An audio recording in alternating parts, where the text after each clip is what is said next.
Standing on the edge of the Indian subcontinent, and it really does feel as though I'm being pushed into the sea by 100 million people. But I've come here to see some highly specialised fishing skills and how people survive in the oldest existing civilization on the planet. 250,000 people live here. They're called the Vadabalaja. They live on the Bay of Bengal in Andhra Pradesh on India's Coromandel coast. They are Hindus, a faith that's thousands of years old. I feel surrounded by a multitude of sounds, images and gods.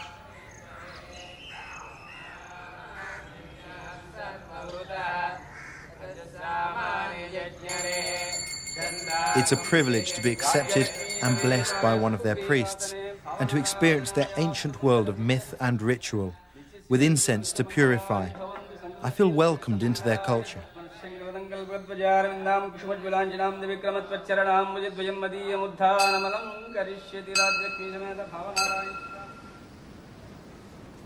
This is a very different place. I'm usually in remote, self-sufficient communities, but here the beach is home to a fishing caste. From birth, the local people survive by specialising in just one skill, and they rely on other groups for everything else.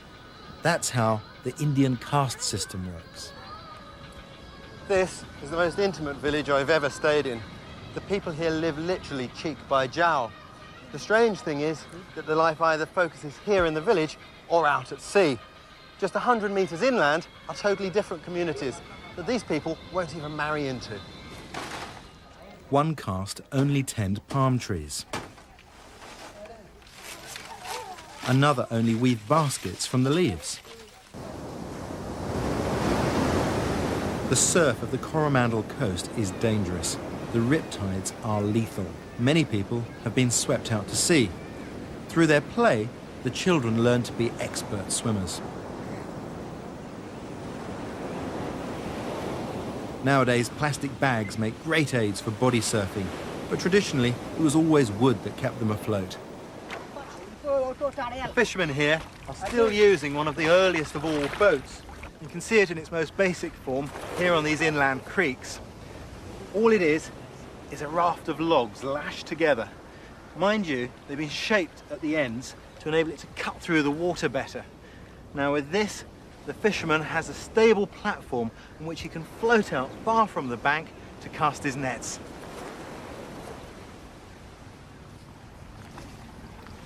This is the simple cast net, and to me it's the most elegant of all fishing nets. Its secret lies in this necklace of lead weights at its hem, which means that the rim sinks faster than the middle, ensnaring any fish beneath it. The fishermen here are real specialists in nets. They employ all sorts of designs for varying circumstances.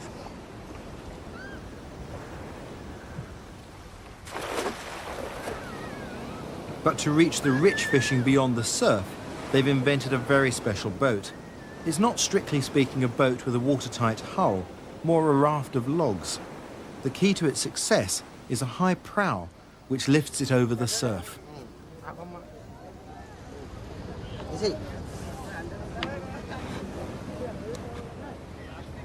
It's called a Katu Maram. which literally translated means logs tied together, and it's the origin of our word catamaran.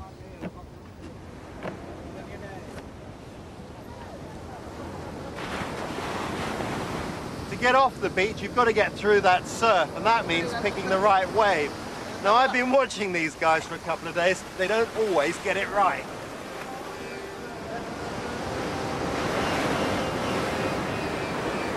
The waves come in cycles, a group of large breakers followed by smaller waves. The trick is to catch the last large breaker, which launches you out into the smaller waves that are coming in. Sometimes the men can wait for 15 to 20 minutes reading the waves. It's the most experienced man who decides when to go for it.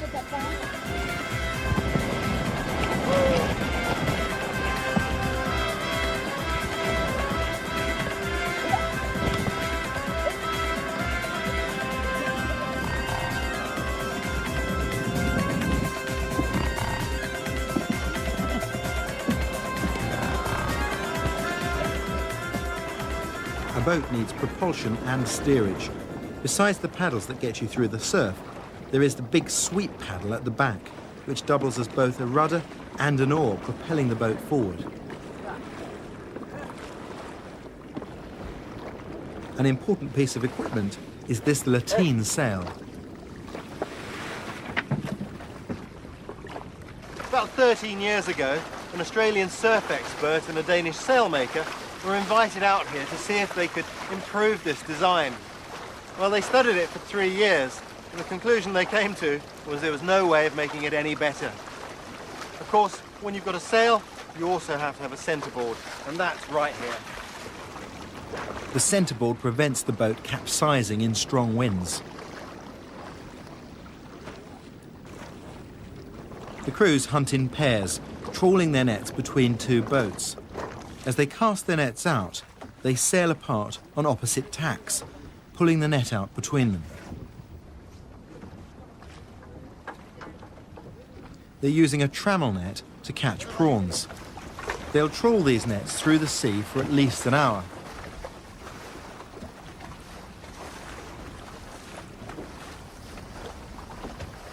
Then they'll lower their sail to reduce the tension on the net so that it can be hauled in.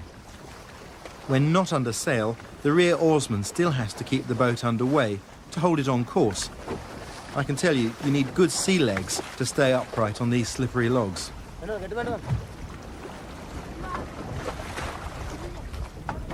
Finally, the two boats come together. This was their third trawl, but still no catch. That's been happening a lot this year.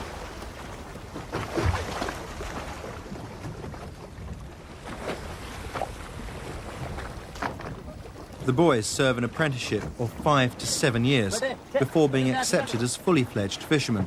Only then can they earn their share of the catch.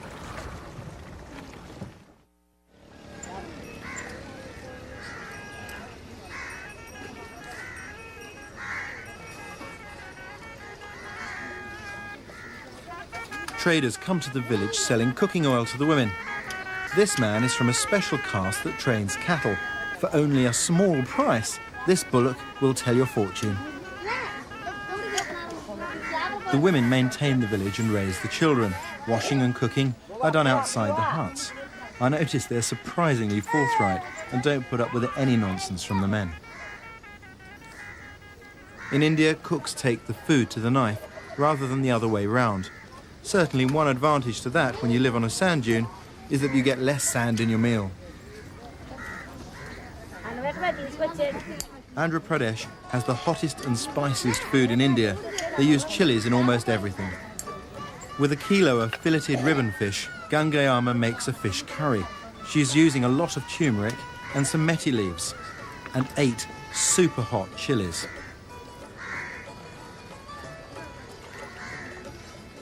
Sesame oil is heated over the wood fire, and the marinated fish is seared.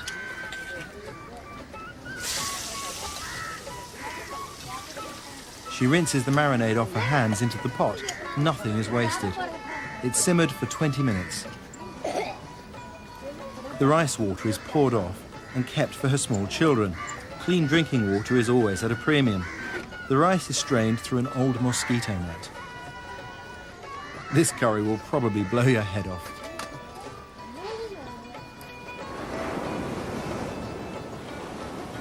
Coming back from fishing, I can see just how well adapted these boats are. They ride in on the waves like giant surfboards, and they can't be swamped because, like a sieve, the water simply passes straight out between the planks.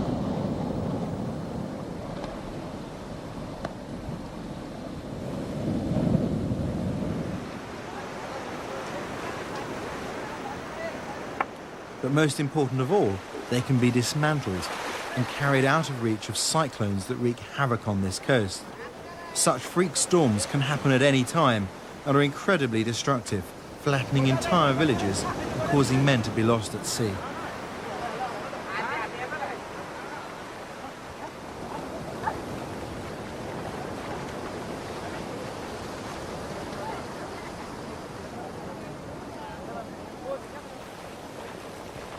These logs are very precious to the men, as they can no longer obtain them. The traditional woods, cottonwood and chinaberry, which are buoyant and water-resistant, have all been felled in this area. Now they're using fiberglass, which has doubled the size of the boats. But able to carry twice the number of crew and much larger nets, in only 5 years, 60% of the fleet has moved over to fiberglass.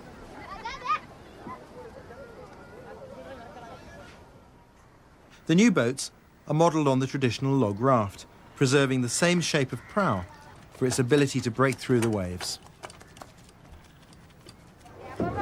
These boats have to be powered by engines, but if they break up in high seas, the engine can drag them down, causing men to perish. For me, you can't beat the original design. In my experience, every part of the world has one tree which is particularly useful. Here, there's a tree that literally makes life possible by drawing up moisture from the dry, sandy soil, which people then tap and drink. It's this one, the Palmyra palm. Local tradition says that this tree has 801 uses. This is the first.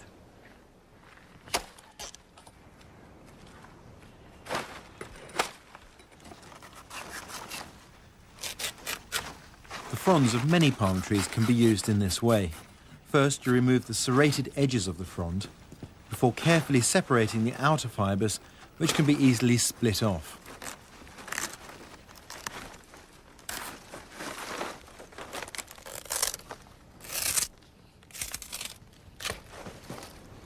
This outer strip of fibre from the frond makes excellent binding ties for tying together boats to thatching.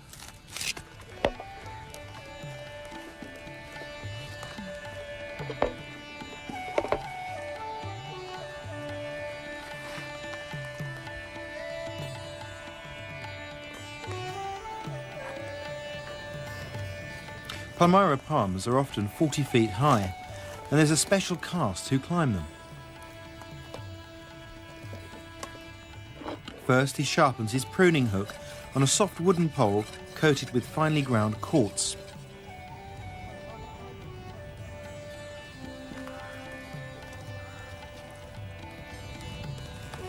His life depends on his harness, made from palm fibre.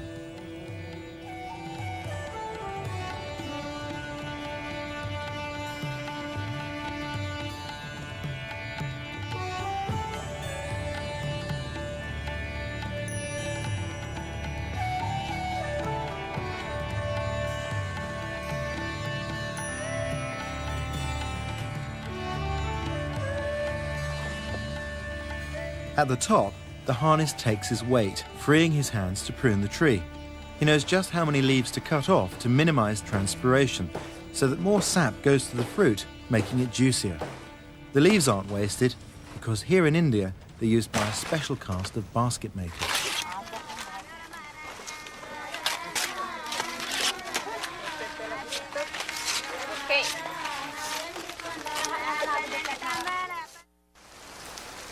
During the monsoon season, the palm leaf thatch withstands the downpour. 6 layers of leaves, 30 centimetres thick, completely waterproof the shelter. The rains do bring some benefits, good clean drinking water, and the baby's bottom gets cleaned.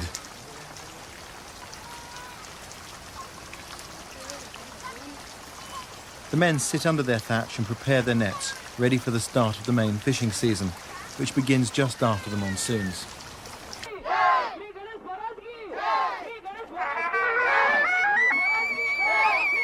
In September, the community worships Ganesh, the elephant-headed god who is the remover of obstacles. Everyone prays to Ganesh before embarking on any new mission.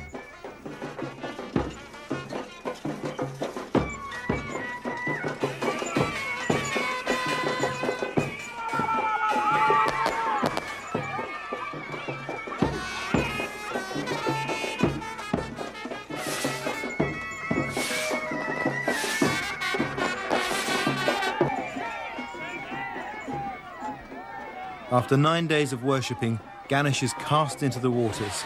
Hindus believe everything was created out of the oceans, and so everything must return there.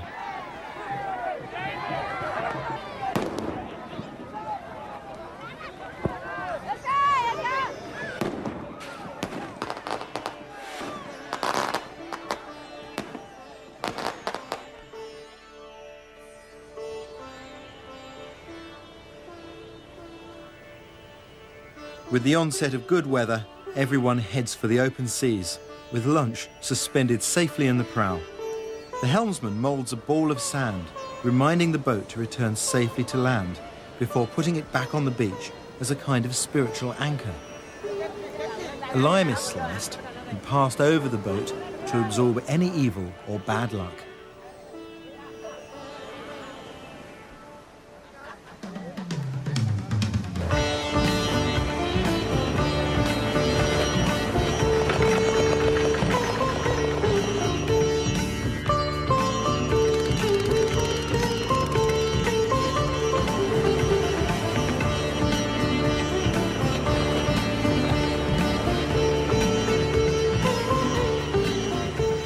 Not all make it first time.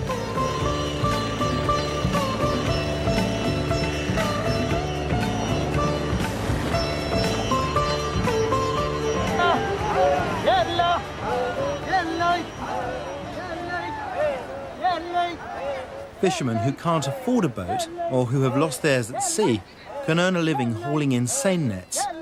These arch out to sea and back to the beach. 2.5 kilometres from end to end. It takes 4 to 5 hours, even with the tide behind it, to pull it in.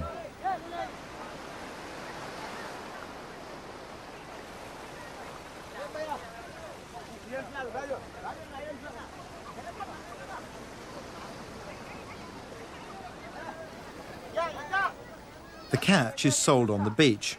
The net owner gets half of the proceeds, and the rest is shared between the 40 or more haulers.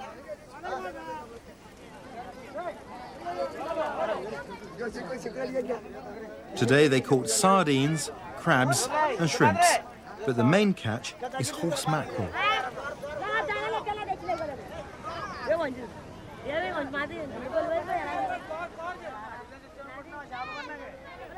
The children of the haulers are allowed to take a small portion home for dinner.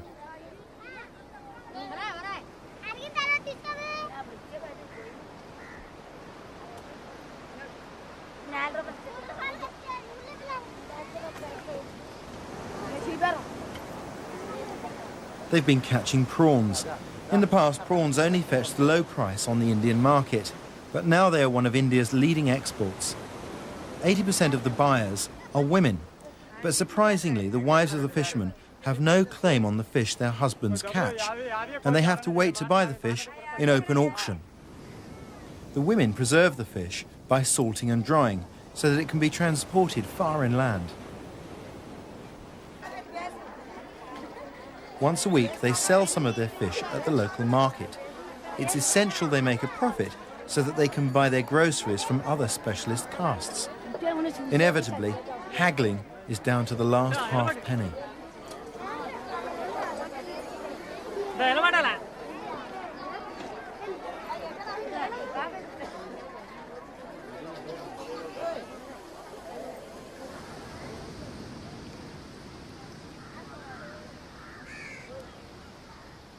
When the fishermen aren't on the sea, they spend most of their time mending their nets. It's the nearest thing they've got to a men's club.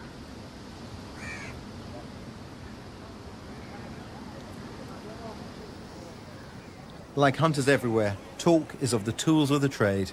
It was great to exchange netting techniques. They had no trouble keeping up with my knots, but I had to work hard to keep up with theirs because their hands move so quickly. But moments like this are really special when you communicate through actions rather than words. I asked the women what the men do when they're not at sea.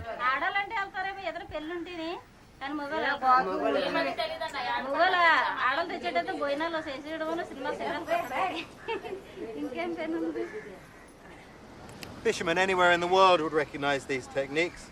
They're using the basic sheet bend to lock the mesh, but they reinforce it with a second half hitch just to make sure it doesn't slip. This is a trammel net designed to entangle prawns, and it does that in a clever way.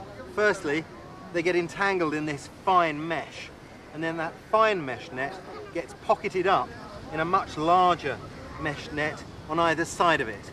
That prevents the prawns from moving around and becoming damaged. It's astonishing how many different types of net there are to be found drying on the beaches here. Increasingly, the international market is affecting the local economy. Any boat with a big catch goes straight to a large harbour down the coast.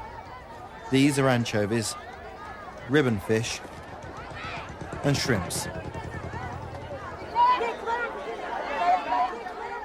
For the women, haggling at the harbour is big business. They get higher prices by selling direct to the export market.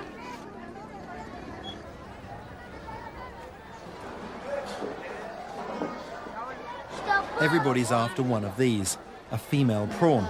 She's carrying 500,000 eggs and auctions to the local prawn farms at 20,000 rupees. That's about £300. Sell 3 like her and you can order a brand new fiberglass catamaran. Even prawn larvae, which hatch in the surf zone, bring a high price. These people sieve the surf for them both day and night. They sell 100 baby prawns into the global market. They can feed their family for one day. To do this, they're using a new type of net that incorporates mosquito netting.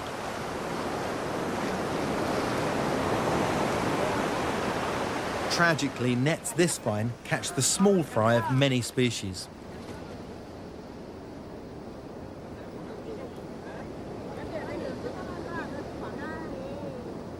This is what they're after, the larvae, which will be grown on to maturity in the prawn farms. But there's an ecological price to pay. Only a small proportion of what actually gets caught can be sold. 98% of it is cast up onto the sand to die. Sadly, that contains the baby fish of the future.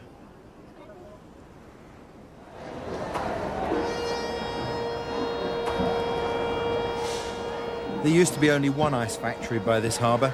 Now there are 4 to satisfy the worldwide demand for prawns.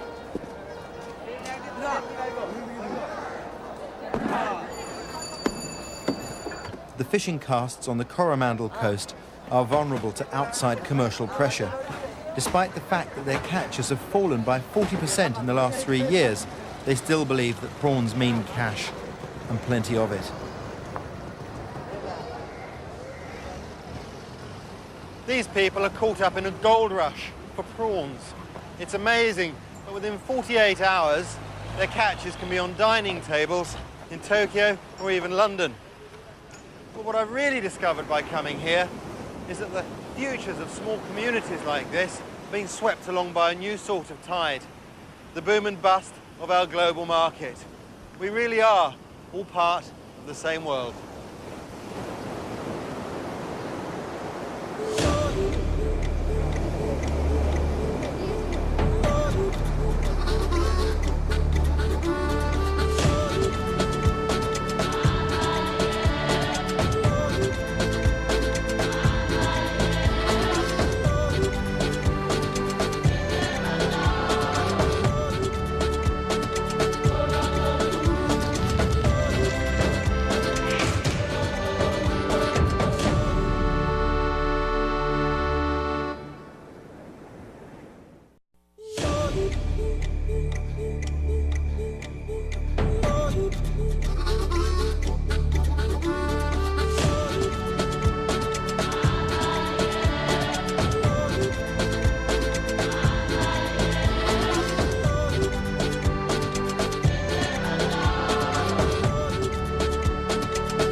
I'm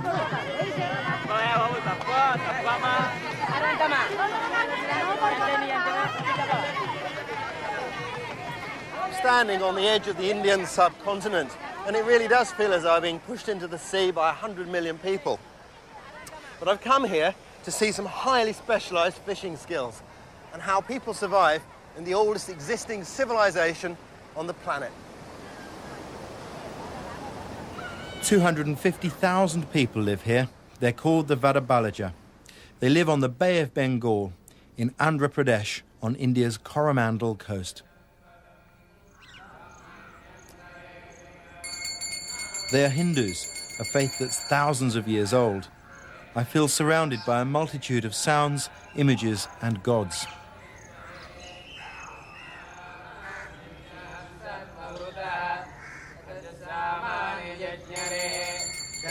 It's a privilege to be accepted and blessed by one of their priests and to experience their ancient world of myth and ritual, with incense to purify.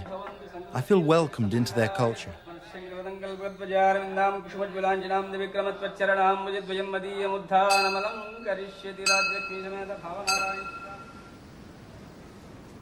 This is a very different place. I'm usually in remote, self-sufficient communities, but here